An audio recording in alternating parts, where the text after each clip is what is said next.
3:47 in the morning. The sound cuts through the Manhattan penthouse like a blade. A baby's cry, raw and exhausted, stretching into its 11th hour. Julian Blackwell, billionaire hedge fund CEO, stands in his $25 million nursery holding his 4-month-old son, Ethan. The baby's face is purple, his cries transformed from angry to desperate to something worse. Weak whimpers of a body surrendering. "I've tried everything," Nanny Claudia whispers, 20 years of experience failing her. Dr. Ross's voice crackles through the speakerphone. "It's colic. Babies cry. Wait until morning." In the hallway, 19-year-old Elijah Thompson pauses, mop in hand. He wears his mother's oversized cleaning uniform, chemical-stained and threadbare. He hears something in that cry no one else does. A frequency. A pattern. A biological alarm screaming danger. Elijah sets down the mop. What he's about to do could get his mother fired, get them arrested. But that baby is dying, and he's the only one who can save him. 432. Park Avenue isn't just a building, it's a monument to wealth. $95 million penthouses stacked like layers of privilege. Residents include tech CEOs, hedge fund managers, old money dynasties whose names appear on museum wings. The marble lobby gleams under chandeliers that cost more than most Americans earn in a lifetime. The cleaning staff enters through the service entrance on 56th Street. Badge scan. Elevator 2B, the one reserved for help. It smells like industrial cleaner and decades of invisible labor. Not like the resident elevators with their mahogany panels and subtle vanilla scent pumped through hidden vents. Lorraine Thompson has cleaned these floors for 6 years. 43 years old, breast cancer survivor still paying off $180,000 in medical debt. She works 11 p.m. to 7 a.m. here, then 9 to 5 at a midtown office building. 2 jobs, 16-hour days. All so her son might have a future different from hers. Her son Elijah started helping 3 months ago. The future she worked for has vanished, but she doesn't speak of it. Not to the other cleaners, not to her sister back in Baltimore. The pain lives in a shoebox under her bed. Newspaper clippings, programs, photographs of a boy who was going to be someone. Tonight, they work at the penthouse level, Julian Blackwell's unit. The widower whose wife died 9 months ago during an emergency C-section that saved the baby but couldn't save her. The building's housekeeping supervisor warned them, he's difficult, demanding, hasn't learned any staff names in the 18 months he's lived here, treats service workers like furniture that occasionally malfunctions. Elijah follows his mother through the service corridor, carrying the mop bucket. He's thin, too thin from skipping meals to stretch grocery money. The uniform hangs loose on his frame. At 19, he should be finishing sophomore year somewhere. Instead, he's here, invisible, pushing dirty water across floors worth $800 per square foot of Calicotta marble. In his backpack, a 49-key portable MIDI keyboard bought for $80. Noise-canceling earbuds held together with electrical tape. A folded, yellowing acceptance letter he can't throw away. Sheet music covered in annotations, numbers, frequencies, clinical notes in cramped handwriting that fills every margin. The world sees a dropout, a failure. That kid who couldn't hack it. Lorraine's son, the one she doesn't talk about at church anymore because the questions hurt too much. Where's he now? Still in school? What's he studying? The truth lives in YouTube algorithms and archived newspaper articles that fewer people click each year. A 12-year-old boy at Carnegie Hall, small hands moving across keys with impossible grace. Standing ovation, 2.1 million views, in comments in 7 languages calling him a prodigy, a genius, blessed. That was 7 years ago. In the algorithm's memory, he's frozen at 12 forever, suspended in that moment before everything collapses. Julian Blackwell knows none of this. He's 42. Self-made in the way rich men claim when they've forgotten the state schools and student loans that started them. $840 million in assets. Built a hedge fund from his Stanford dorm room, rode the crypto wave, got out before the crash. Married Catherine, old Boston money, effortless grace, who softened his sharper edges and taught him which fork to use at the events where real power gathered. Catherine died on a surgical table while he stood outside, helpless, listening to monitors scream. Their son survived. Julian hasn't figured out how to hold him without feeling like he's holding evidence of what he lost. He threw himself back into work 3 weeks after the funeral, closed a $400 million deal from the hospital parking lot. Work he understands. Markets, leverage, calculated risk. But a 4-month-old infant who won't stop crying? That's a problem money should solve, but doesn't. Nanny Claudia came with references from 3 royal families, 20 years raising elite children into elite adults. She believes in schedules, boundaries, training infants to self-soothe. Ethan's crying bothers her not because she's concerned, but because it represents failure. In 20 years, she's never failed. Dr. Amanda Ross is Manhattan's most sought-after pediatrician. $800 for a house call, $300 for phone consultations. She manages the children of people whose names trend on Twitter. Tonight, she's juggling 15 emergencies, mostly anxious parents who panic at every sniffle. She's exhausted, defaulting to standard protocols, trusting her experience over careful assessment. None of them, not Julian with his billions, not Claudia with her credentials, not Dr. Ross with her Yale medical degree, hear what Elijah hears. A baby's nervous system collapses in real time, 1:15 in the morning, 6 hours before the crisis. Elijah scrubs the kitchen counters, Calicotta marble, $800 per square foot. His hands move in practiced circles, erasing fingerprints, water spots, evidence that people live here. Through the walls, he hears it. Ethan's cry shifts. Subtle. Most people wouldn't notice. But Elijah's ears are trained instruments, capable of hearing when a note goes sharp by fractions. The cry changes from hunger cry, rhythmic, demanding, to pain cry. Sharp, irregular. The intervals between wails shortening, losing pattern. Elijah pauses, sponge hovering. Claudia emerges from the nursery, posture sagging. Gray roots show at her hairline, hands trembling as she fills a bottle. Still won't settle. I've tried everything. Bottle, nappy change, swaddle, white noise. Elijah hesitates. The rule is clear. Be invisible. Don't speak unless spoken to. But that cry. Ma'am, he says quietly. Can I? No. Claudia's voice cuts sharp.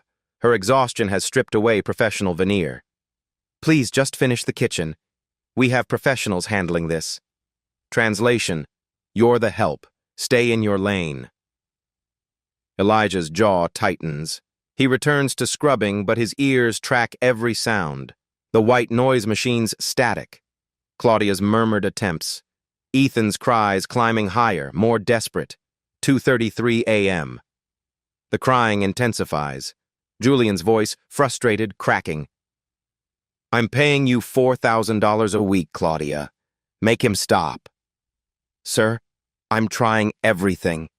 Then try harder. I have a conference call in 4 hours worth $400 million. I need silence. Footsteps. Julian appears in the kitchen doorway, still wearing yesterday's suit, tie loosened, hair disheveled, dark circles under his eyes. His $120,000 watch catches light as he rakes his hand through his hair. He sees Elijah the way people see furniture. Notices, then dismisses. Lorraine appears beside her son, touches his elbow. Warning. Baby, don't, she whispers. I know that look. Don't. Mama, that baby, it is not our business. We can't afford to get involved. Please. Elijah's hands clench. Chemical water drips between his fingers. Every instinct screams that this child needs help. But his mother needs this job. I need health insurance. Needs the paycheck covering rent. He nods, swallows, returns to scrubbing. 3:15 a.m. Dr. Ross's voice crackles through Julian's speakerphone, tinny and impatient. Julian, I've told you 3 times. It's colic. Ethan is fed, clean, safe. Babies cry. It's what they do. For 11 hours? Some babies are more challenging. Have Claudia try gripe water. Keep him upright after feeding. Call me in the morning if it persists. Amanda, this doesn't feel normal.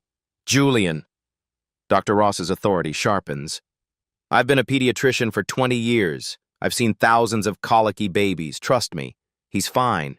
You're a new father, alone, grieving. Your anxiety is normal too. Get some sleep. Everything looks worse at 3 a.m. Click. Silence except for Ethan's weakening cries.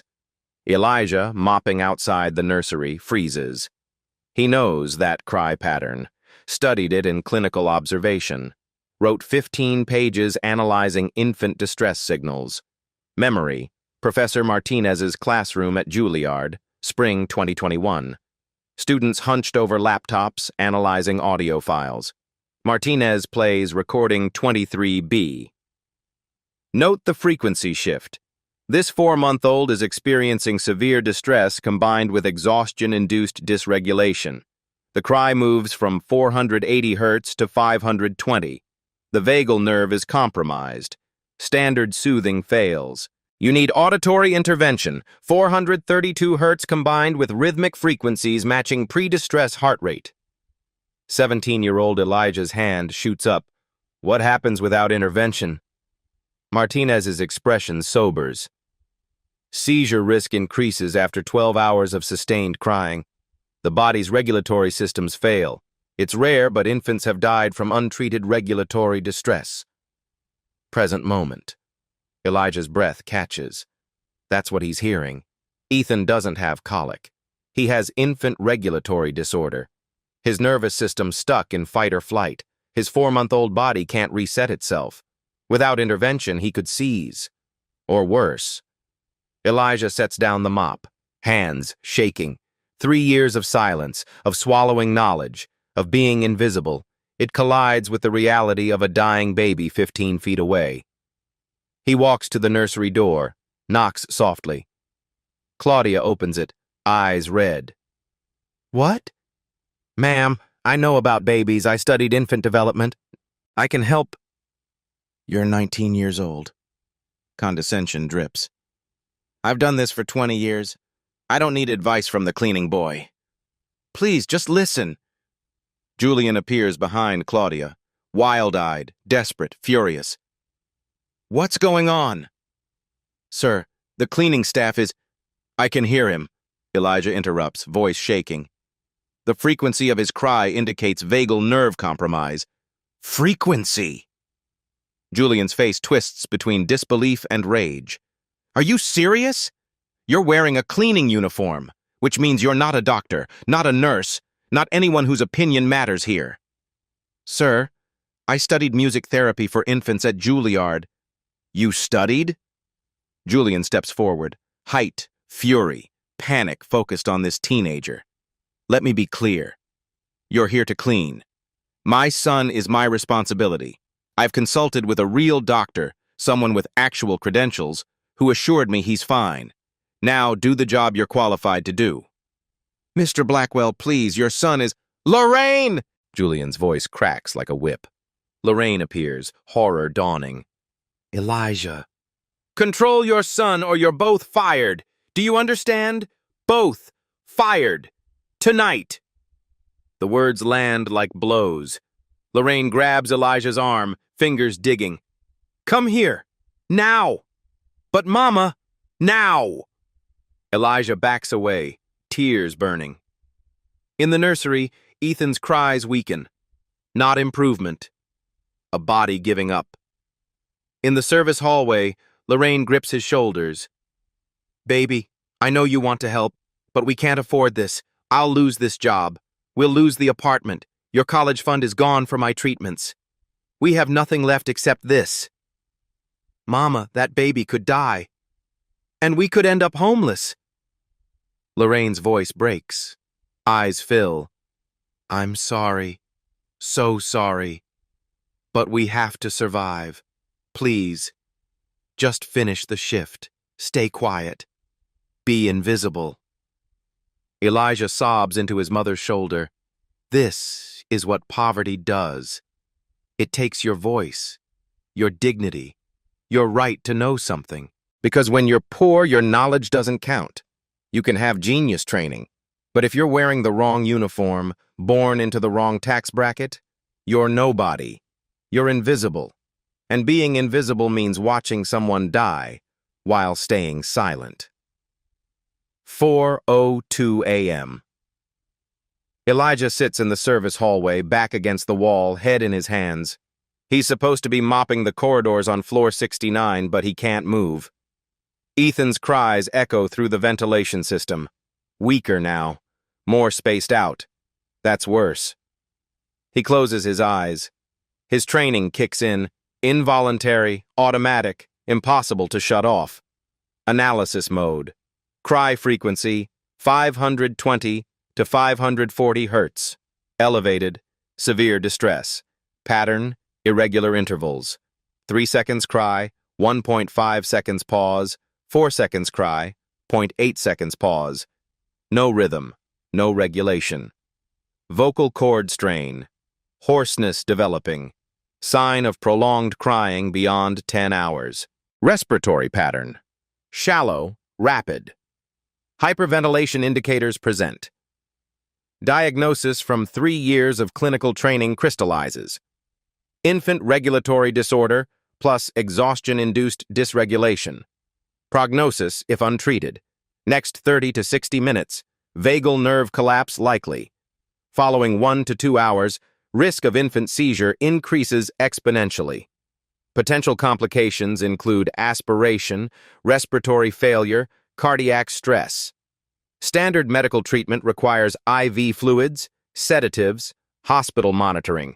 But ambulance response time in a blizzard is 20 to 30 minutes, plus emergency room wait time. Too slow. Alternative treatment exists. Music therapy protocol. 432 Hz base frequency for cortisol reduction. Layered with the infant's pre-distress heart rate rhythm, approximately 120 beats per minute. Combined with specific classical pieces, Mozart's Lullaby in modified key. Duration 8 to 12 minutes for full parasympathetic reset. Success rate in clinical trials, 87%. Elijah's eyes snap open. He knows exactly what to do, but he's just the cleaning boy. He pulls out his phone, opens voice memos, hits record. December 15th, 4:07 a.m. My name is Elijah Thompson. I'm 19 years old. I'm about to do something that might get me arrested, but if I don't, a baby might die, and I'll have to live with that forever. His voice shakes, but steadies. For the record, I'm not crazy. I'm not delusional. I attended Juilliard pre-college from age 14 to 17. I specialized in music therapy for neonatal development under Professor Yolanda Martinez. I have 340 hours of clinical observation. I've studied over 2,000 cases of infant distress. I know what I'm hearing, and I know how to fix it. He takes a breath. Julian Blackwell, if you're listening to this later, I'm sorry. I'm sorry for disobeying you. I'm sorry for breaking into your home. I'm sorry for defying your authority. But I'm not sorry for saving your son. He stops recording, saves it, texts it to his own email as backup. Then he opens his backpack and pulls out his portable keyboard. Lorraine appears at the end of the hallway. Elijah, what are you doing? What I was trained to do. Baby, they'll call the police. Let them. His voice is steady now. Mama, you raised me to be someone who helps people. You worked 3 jobs so I could learn music. You didn't do that so I could mop floors and stay silent while a baby dies. You did that so I could be someone. And maybe I failed you by dropping out. Maybe I'm not who you wanted me to be. But tonight, I'm going to be who I was trained to be. Lorraine's eyes fill with tears. She doesn't stop him. 4:11 a.m. The nursery door is locked. Claudia's doing, keeping distractions out. Elijah tries the handle. Locked. He looks at the door. High-quality solid wood. No breaking it quietly. Then he remembers. The service panel. Every luxury apartment has them. Small access doors for maintenance workers to reach pipes, wires, HVAC systems without disturbing residents. He finds it in the hallway. Nursery HVAC access. Opens the panel. Inside is a narrow crawl space, barely 2 feet wide. Pipes, wires, dust thick as carpet. He squeezes through, keyboard strapped to his back. The space is suffocating. Dark. He army crawls 15 feet, following the sound of crying. Finally, a vent grate. He presses his face to it. Below, the nursery. Claudia slumped in a chair, asleep from exhaustion. Ethan in the crib, barely crying now, just weak, broken whimpers. Elijah carefully unscrews the grate from inside, removes it, lowers himself down silently. His feet touch the carpet. He's in. Claudia doesn't wake. Elijah approaches the crib. His heart hammers so hard he's sure it'll wake her. Ethan looks up at him with exhausted, unfocused eyes. 4 months old, already defeated by a body that won't stop hurting. Elijah whispers, "Hey, baby. I'm here. I'm going to fix this." He pulls out his keyboard, sets it on the dresser, kneels beside the crib. This is the moment everything changes. This is the moment Elijah Thompson stops being invisible. 4:14 a.m. Elijah sets up quickly, hands moving with practiced precision born from 10,000 hours of preparation. Portable keyboard on the dresser, phone propped up to record, evidence just in case. Volume low enough not to wake Claudia, loud enough for Ethan to hear clearly. He kneels beside the crib. Ethan's eyes track him weakly, pupils dilated from stress hormones flooding his tiny system. "Hey, sweet boy," Elijah whispers. "You're so tired, aren't you? You've been trying so hard to tell everyone something's wrong. I hear you. I understand." He gently places one hand on Ethan's chest, not lifting, not disturbing, just contact, grounding. The baby's heartbeat under his palm races, 180 beats per minute. Dangerous for a 4-month-old, should be 120 at rest. Okay, here we go. Phase 1, parasympathetic activation, minutes 0 to 3. Elijah plays a single note. A at 432 hertz. Not the standard A at 440 hertz that modern music uses, but 432, the healing frequency used in music therapy, proven in double-blind studies to reduce cortisol and activate the parasympathetic nervous system. He holds the note, lets it vibrate through the room, through the air molecules, through the baby's body at a cellular level. Ethan's eyes widen slightly. His breathing shifts, still fast, but no longer erratic. The sound confuses his nervous system in the best way. His brain, stuck in panic mode for 11 hours, receives new information. Frequency, pattern, safety. Elijah adds a second note. E at 324 hertz, a fifth below. The two notes create harmonic resonance. The sound waves literally vibrate the air in patterns that mimic a resting heartbeat. Ancient, primal. The frequency mothers hum without knowing why. Biological response occurs immediately. Ethan's vagal nerve begins receiving signal. Safety, calm, rest. His cortisol levels start dropping. His breathing slows from 60 breaths per minute to 50. Phase 2, heart rate synchronization, minutes 3 to 6. Elijah begins playing rhythm, 120 beats per minute. Target heart rate for a calm, resting 4-month-old. He plays a simple pattern, Mozart's lullaby, but modified. Transposed to a different key, one that aligns with the 432 Hz bass frequency. Every note chosen for its mathematical relationship to human biology. The rhythm is hypnotic, steady, like a mother's heartbeat heard from inside the womb. like the universe breathing. Biological response. Ethan's heart rate begins to synchronize with the music, a phenomenon called rhythmic entertainment. His autonomic nervous system, desperate for regulation, latches onto the external rhythm like a drowning person grabbing a rope. 180 beats per minute, 170, 160, 150. His eyes start to droop. Claudia stirs in her chair but doesn't wake. Phase 3, deep regulation. Minutes 6 to 12. Elijah adds complexity now. His fingers move across keys with muscle memory of 10,000 hours. Hours his mother paid for with double shifts and skipped meals. Hours that built neural pathways in his brain that will never disappear, no matter how many floors he mops. He layers in Chopin's Nocturne in E-flat major, the piece he performed at Carnegie Hall at age 12, but slowed down, simplified, transposed, woven together with Mozart Lullaby, all at 432 Hz bass frequency. The music is impossibly beautiful, haunting. It sounds like a mother's voice, a heartbeat, a promise of safety all woven together. Mathematics made into emotion, science made into art. Biological response cascades. Ethan's heart rate drops to 130 beats per minute. Safe zone. His breathing slows to 35 breaths per minute. Normal. His crying stops completely. His eyes close. His tiny fists unclench for the first time in hours. After 9 minutes of continuous play, Ethan falls asleep. Not the fitful, exhausted collapse of before.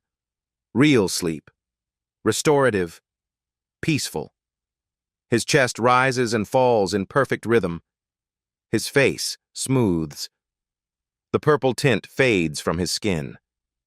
Elijah keeps playing for 3 more minutes to ensure deep sleep, then slowly, carefully, lets the final note fade into silence. Blessed, profound silence. He sits back on his heels, tears streaming down his face. His hands shake, adrenaline and relief and terror mixing in his bloodstream. It worked. 4:27 a.m. Claudia's eyes snap open. For 3 seconds, she's disoriented, dreams mixing with reality. Then she realizes silence. She leaps up, panicked, rushes to the crib expecting the worst. Ethan sleeps peacefully, chest rising and falling, color returned to his cheeks, face serene. Then she sees Elijah, standing beside the crib, keyboard in hand, face wet with tears. "What the hell are you doing in here?" Claudia's scream tears through the apartment like a siren. Elijah holds up his hands. "Please, listen. How did you get in? You broke in. You—" She grabs her phone. "I'm calling the police." "He's sleeping," Elijah says quietly. "Look at him." Claudia looks. Ethan is indeed sleeping, the first real sleep in 14 hours, deep, restorative, peaceful. What did you do to him?" "I played music. That's all. Music therapy. It resets the nervous system when—" "Security!" Claudia screams into the hallway. "Julian!" Julian bursts through the door, wild-eyed, shirt untucked, face haggard. "What's happening?" He sees Elijah. His face goes from confusion to rage in half a second. "You!" His voice is deadly quiet. Rage compressed into 2 syllables. "You broke into my son's room." "Sir, I can explain." "Explain!" Julian pulls out his phone. "I'm calling 911. Breaking and entering. Trespassing. You were alone with my infant son. That's assault in New York State. You're going to jail. Do you understand? Jail." "I didn't assault anyone. I played music." "You entered my home without permission. You were alone with my child. Julian's hand trembles as he dials. "You're done. Your mother's done. I'm pressing full charges. I'm going to make sure you never work in this city again. I'll make sure you never work anywhere. Do you understand what I can do to you? Do you have any idea who I am?" Yes. Elijah's voice is suddenly calm, the storm inside him settling into cold clarity. You're a billionaire who almost let his son die because you were too arrogant to listen to the one person who could help. Julian's face goes white. What did you just say to me? Lorraine bursts into the room, horrified. Elijah, oh my God. Mama, I'm sorry. Elijah's voice stays steady. But I did the right thing. You broke into my home, Julian roars. Yes, I did. Because your son was dying and you wouldn't listen. He wasn't dying. He had colic. He had infant regulatory disorder. Elijah's voice turns clinical now, detached, every word precise. His nervous system was stuck in sympathetic overdrive. His vagal nerve was compromised. If I hadn't intervened, he would have had a seizure within the next hour. Possibly respiratory failure. Possibly cardiac arrest. Babies die from this, Mr. Blackwell. Not often, but they do. You're 19 years old. You don't know what you're talking about. You're right. I'm 19. I'm also a Juilliard-trained music therapist with 340 hours of clinical observation in neonatal development. I've studied over 2,000 cases of infant distress. I can identify 17 different types of infant cries by frequency analysis alone. And tonight, I diagnosed your son correctly while your $800 an hour pediatrician told you to go to sleep. Julian falters. Juilliard? You? Elijah pulls out his phone, opens his video folder with shaking hands. Here. He holds it up, screen glowing in the dim nursery. This is me at Carnegie Hall, age 12. 2 million views.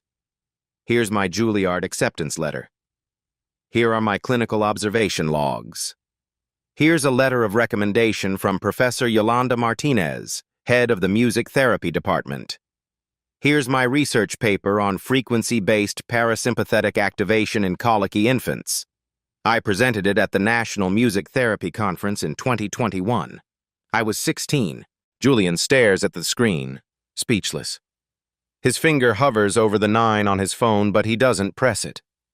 Claudia moves closer, looking over Julian's shoulder. Her expression shifts from anger to confusion to something like awe. I'm not just the cleaning boy, Mr. Blackwell. I was someone. I was someone who could have changed pediatric medicine. But my mom got cancer. And we're poor. So I gave it all up. And now I clean your floors. But that doesn't mean I forgot everything I learned. It doesn't mean my brain stopped working. It just means you stopped seeing me as human. Silence fills the nursery except for Ethan's soft, peaceful breathing. Claudia pulls out her own phone, types into Google with trembling fingers, Elijah Thompson pianist, Carnegie Hall. The results flood her screen. New York Times, 2017. 12-year-old pianist stuns Carnegie Hall audience with Chopin performance.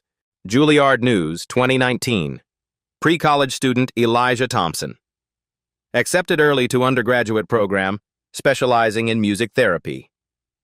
Music therapy. Today, 2021. Teen researcher presents groundbreaking study on infant frequency response at National Conference. YouTube video. Elijah Thompson, Carnegie Hall performance, Nocturne in E-flat major.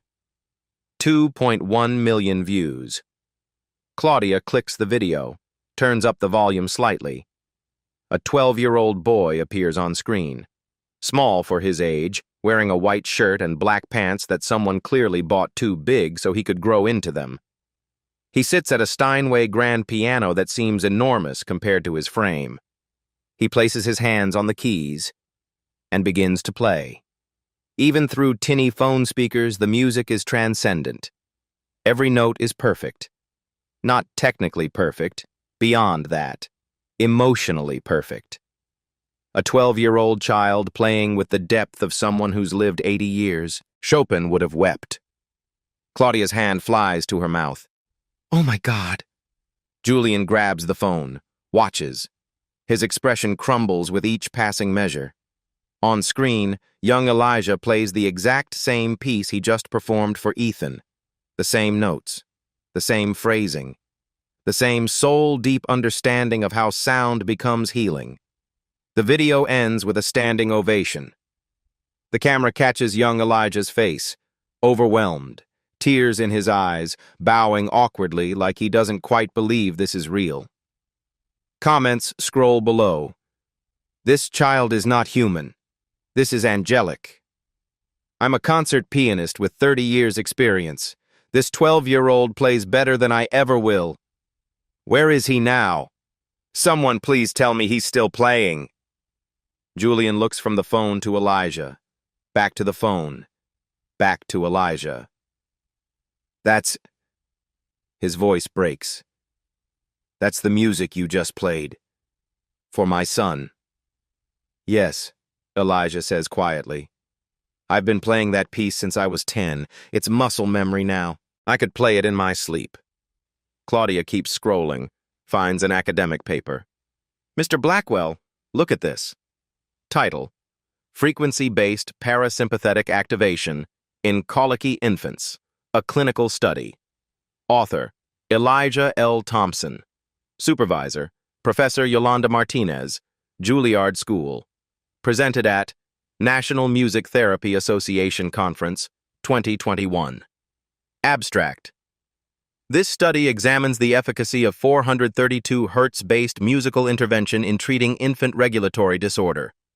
Over 18 months, 47 infants aged 2 to 6 months, presenting with prolonged crying episodes, 6+ hours, were treated with frequency-specific auditory protocols.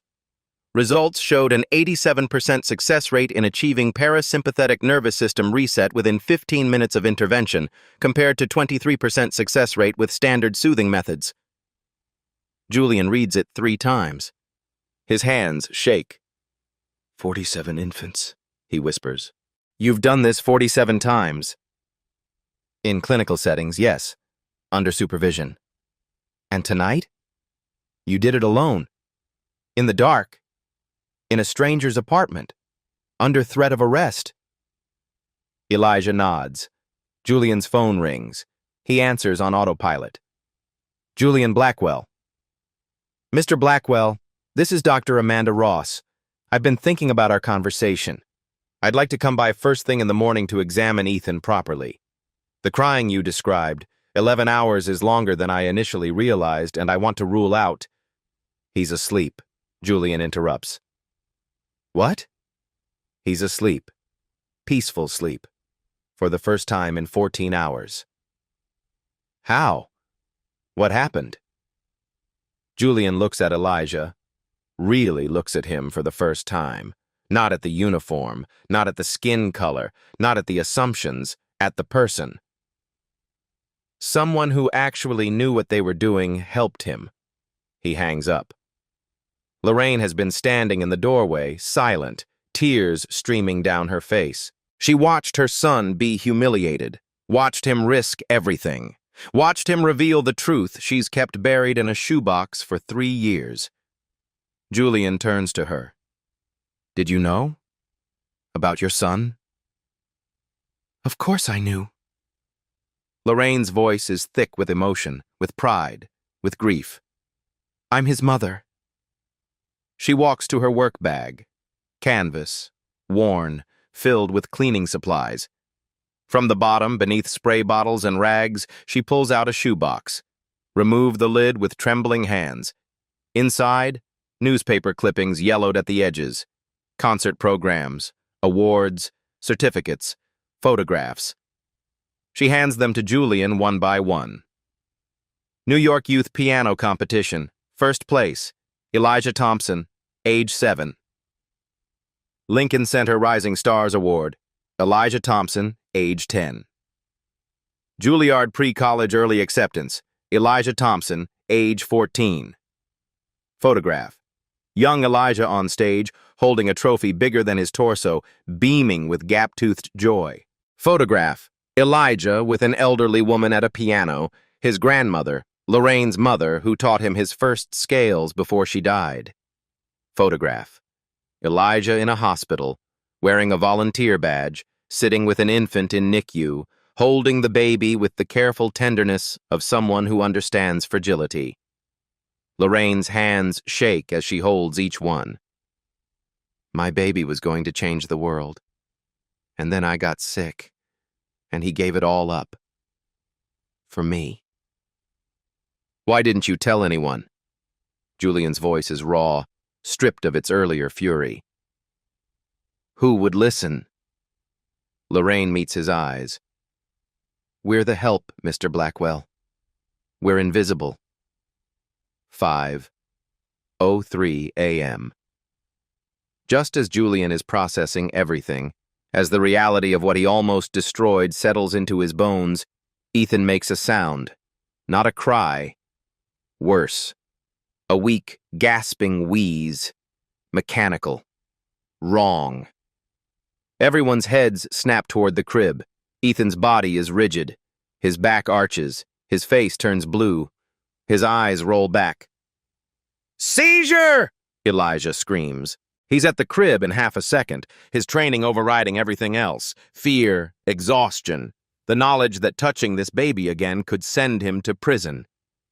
Claudia, call 911 now! Tell them infant seizure, 4 months old, possible status epilepticus. Claudia freezes, paralyzed by shock and sleep deprivation. Call them! Elijah roars. Claudia's hands fumble with her phone, finally dialing. Elijah gently turns Ethan on his side, recovery position, preventing aspiration if he vomits. The baby's little body convulses, muscles seizing, brain misfiring. Every parent's nightmare was made real. Julian, I need you to time this. How many seconds is he seizing? Julian can barely speak.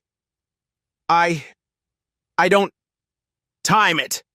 Elijah's voice cuts through panic like a scalpel. Look at your watch! Count, now! Julian looks at his $120,000 Patek Philippe. Starting, now. 15 seconds. 20 seconds. 30 seconds. It's not stopping, Julian's voice breaks. Why isn't it stopping? Elijah's mind races. He's seen this once before during clinical observation. Post-treatment seizure rebound. When an infant is in extreme distress for too long, sometimes the nervous system rebounds even after successful intervention. The music therapy worked, but it was temporary. Ethan's body is still in crisis mode. The underlying cause remains. He needs more than music now. He needs medical intervention, but the ambulance is at least 8 to 10 minutes away in a blizzard. 45 seconds. 50 seconds. If a seizure lasts longer than 60 seconds, it becomes status epilepticus. Life-threatening, brain damage, death. Elijah makes a split-second decision. I need honey, salt, and warm water. Now! What? Julian stares at him like he's lost his mind. Emergency glucose and electrolyte solution. His blood sugar crashed from the extended crying. That's what's causing the seizure. Move! Lorraine sprints to the kitchen. 55 seconds, 58 seconds, 60 seconds. The seizure continues. Ethan's lips turn darker blue. His breathing is shallow, irregular. Elijah's voice stays steady despite terror flooding every cell. Ethan, stay with me. Come on, baby. Stay with me. Lorraine returns with a small bowl. Honey dissolved in warm water, pinch of salt mixed in. Hands shaking so badly the liquid sloshes. Elijah dips his pinky finger in the solution. Carefully, with the precision of someone who's practiced this exact motion in clinical settings, places it on Ethan's tongue. Lateral side, minimal volume. Monitoring swallow reflex with his other hand on the baby's throat. Come on, baby. Swallow. Just a little. Come on. Biological mechanism. Low blood sugar, hypoglycemia, can trigger seizures, especially in infants who've been crying for extended periods, burning through glucose reserves their tiny bodies can't replenish. Honey equals fast-acting glucose. Salt equals sodium to stabilize neuronal firing. Warm water helps absorption. A tiny drop of the solution enters Ethan's mouth. His swallow reflex activates automatically. 68 seconds. 70 seconds. The seizure slows. The rigidity in Ethan's body begins to release. 75 seconds. Stops. Ethan gasps. His eyes flutter. His body goes limp, not the limpness of death, but of exhaustion, of a nervous system finally resetting. He's breathing, shallow but steady. Elijah sobs with relief. His whole body shakes. He keeps his hand on Ethan's chest, feeling the heartbeat, making sure it stays steady. 5:11 a.m. Two paramedics burst through the door, gear in hand, faces sharp with focus. 4-month-old seizure, called in 8 minutes ago. Where's the patient? Here. Elijah steps aside. The lead paramedic, a woman in her 40s, name tag reading J. Rivera, immediately begins assessment. Gloved hands moving with practiced efficiency. Penlight checking pupil response. Fingers on pulse points. Vitals. Heart rate 145, respiratory rate 38, oxygen saturation 94%, post-ictal state. How long was the seizure? 75 seconds, Julian says, voice hollow. Did you administer anything? I did. Elijah's voice is shaking but clear. Emergency oral glucose solution, honey, salt, water, approximately 2 milliliters. Rivera looks up sharply, studies Elijah, the uniform, the red eyes, the trembling hands. Who are you? Are you medical? I'm trained in music therapy, neonatal development. I have clinical observation experience. You gave glucose during an active seizure? Rivera's voice is sharp, professional concern. That's incredibly dangerous if administered incorrectly. Aspiration risk. I placed it on the tongue, lateral side, minimal volume, with head in the recovery position, Elijah rattles off. I monitored my swallow reflex, no aspiration. Oh, Rivera stares at him, then at Ethan, then back at Elijah. That's exactly the correct protocol. Where did you learn that? Juilliard, music therapy program. We did 200 hours of clinical observation in NICU and pediatric units. The second paramedic, young, male, skeptical, scoffs. Music therapy? You played him a lullaby and gave him honey water? No, Elijah says quietly, exhaustion making his words slower. I performed a frequency-based parasympathetic reset protocol using 432 Hz base frequency combined with rhythmic entrainment at 120 beats per minute, sustained over 12 minutes, to reverse infant regulatory disorder. The seizure was post-treatment rebound due to prolonged distress-induced hypoglycemia. The glucose solution stabilized his blood sugar and terminated the seizure. Both paramedics stare at him. Rivera slowly nods, respect dawning in her eyes. That's real medicine. That's published research. I've read about frequency-based intervention. It's cutting edge. It worked, Elijah says, until it didn't. That's why you're here. Rivera begins preparing Ethan for transport, portable oxygen, warming blankets, monitor leads. We're taking him to Mount Sinai. Pediatric neurology will want to see him. Mr. Blackwell, you can ride with us. Wait, the male paramedic says. He's looking at his phone, swiping through search results. Elijah Thompson? Are you Elijah Thompson? Carnegie Hall, Juilliard? Elijah nods, exhausted beyond words. Holy shit. My daughter watches your YouTube videos. You're like a legend. We thought you disappeared. I did, Elijah says quietly. I had to. Rivera looks at Lorraine, at Elijah's cleaning uniform, at the backpack with the cheap keyboard visible inside. Understanding dawns on her face. Complete picture assembling. Prodigy. Poverty. Sacrifice. You're the cleaning staff, she says softly. You were here working, and you saved this baby. I tried, Elijah whispers. You succeeded, Rivera corrects, voice firm. If you hadn't intervened, this child would be in critical condition right now. Maybe worse. You bought him time. You stabilized him. You did everything right. Elijah's legs give out. He sinks to the floor, sobbing. Lorraine wraps her arms around her son, holds him like she did when he was small, when the world seemed full of possibility instead of impossible choices. 5:28 a.m., Mount Sinai Hospital, Pediatric Emergency Waiting Room. Julian sits in a plastic chair, still wearing his wrinkled suit, watching doctors rush Ethan through doors marked "Staff Only." Claudia sits beside him, silent. Lorraine and Elijah sit across from them. 4 people separated by an invisible wall that's beginning to crack. After 20 minutes, a doctor emerges. Dr. Sarah Kim, pediatric neurologist. 40-something, sharp eyes, no-nonsense demeanor. "Mr. Blackwell, your son is stable." Julian's breath releases in a rush. Dr. Kim continues, "We've run a full panel. EEG, blood work, metabolic screening. He had a hypoglycemic seizure secondary to prolonged distress. Someone gave him an emergency glucose solution?" "He did." Julian points at Elijah.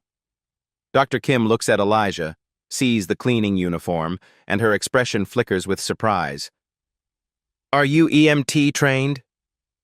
"No, music therapy. I have a clinical observation background." "Well, you saved his life. If that seizure had continued another 30 seconds, we'd be looking at potential brain damage. The glucose solution stopped it." Julian's face crumbles. "Oh my God." Dr. Kim continues, "We're also seeing severe infant regulatory disorder. His cortisol levels are off the charts. His nervous system has been in crisis mode for hours. Dr. Ross's diagnosis of colic was insufficient." "I called Dr. Ross 3 times, Julian says, voice hollow. "She told me he was fine." He wasn't fine. He needed intervention. Fortunately, he got it. Dr. Kim looks at Elijah. "What method did you use?" 432 Hz auditory protocol, parasympathetic activation with rhythmic entrainment." Dr. Kim's eyebrows rise. "That's the Martinez protocol. Professor Martinez was my supervisor. You studied under Yolanda Martinez? She's a pioneer."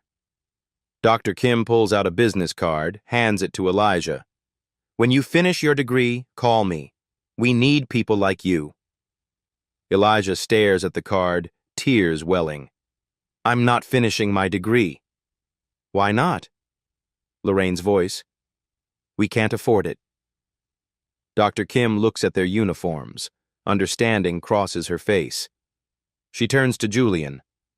"Mr. Blackwell, this young man diagnosed your son correctly when an experienced pediatrician missed it. He performed cutting-edge intervention.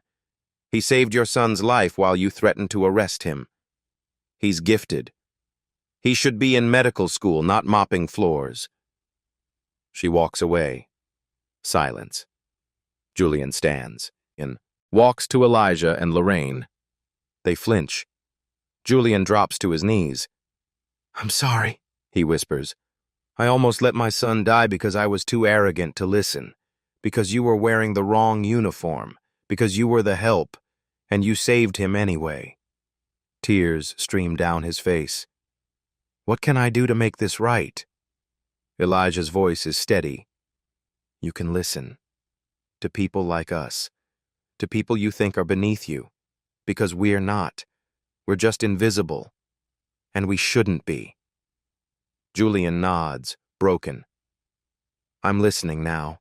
I swear I'm listening." 6:47 a.m. Sunrise breaks over Manhattan. Dr. Kim returns. Ethan is stable, no seizure activity. He's sleeping. He'll need 24 to 48 hours monitoring, but he's going to be fine. Julian nearly collapses with relief. "Can I see him?" "Of course. Room 304. Julian starts to walk, then stops. Turns. "Can Elijah see him too? Please?" Dr. Kim smiles. "I think that would be good for both of them." In room 304, Ethan sleeps in a clear bassinet, monitors beeping softly. He looks peaceful. No more crying, no more distress. just a baby, resting. Elijah approaches slowly, touches the bassinet with one finger. "Hey, little man," he whispers. "You scared me." Ethan's tiny hand twitches toward his voice. Julian watches from the doorway. "He knows you. He knows your voice." "Music therapy creates neural bonds," Elijah says quietly. "He'll probably always respond to 432 hertz frequencies now. It's imprinted. So you'll always be part of him." "I guess so." Julian takes a shaky breath. "Dr. Ross called. I fired her. I'm also filing a complaint with the medical board. Her negligence almost killed my son." Elijah nods. "I've also called my lawyer," Julian continues. "Not to press charges against you, God no, to set up something else." "What?" "A scholarship fund, full tuition to Juilliard or any music therapy program you choose, housing, living stipend, medical coverage for your mother, everything you need." Elijah's breath catches. "Mr. Blackwell, I can't." "Yes, you can, and you will. Because the world needs you to finish what you started. You're going to save thousands of babies, Elijah, not just mine, and I'm going to make sure nothing stands in your way." Lorraine sobs. Elijah can barely speak. "Why? Why would you do this?" Julian looks at his sleeping son. "Because you gave me the most precious thing in the world, my son's life. And because I was wrong about you, about your mother, about people like you. And I want to spend the rest of my life making that right." He extends his hand. "Deal?" Elijah shakes it. "Deal." 1 week later, the New York Times local section. Headline, "The Maid's Son Who Saved a Life and Sparked a Movement," by Jennifer Hartley. Last week, 19-year-old Elijah Thompson was scrubbing floors in a Manhattan luxury building. Today, he's the subject of a viral movement demanding justice for brilliant young people trapped by poverty. Thompson, a former Juilliard pre-college prodigy who dropped out to care for his mother, saved the infant son of billionaire Julian Blackwell using advanced music therapy techniques, after Blackwell himself dismissed him as just the cleaning boy. The story, which went viral after hospital staff leaked details, has ignited national conversation about class, credibility, and who we listen to. Elijah Thompson represents thousands of gifted young people whose potential is suffocated by economic inequality, says Dr. Yolanda Martinez, Thompson's former professor. He should have been in a concert hall or a hospital, not mopping floors. This is a systemic failure. Blackwell has since established the Invisible Genius Scholarship Fund, with an initial endowment of $50 million, dedicated to students who've had to abandon education due to family medical crises. Elijah stands outside Juilliard's main building, backpack on his shoulders. The morning sun catches the letters carved in stone above the entrance. Professor Martinez emerges, older than he remembers but still sharp-eyed. "Elijah Thompson," she says, "the student who disappeared." "Professor Martinez, I'm sorry I—" "Don't apologize.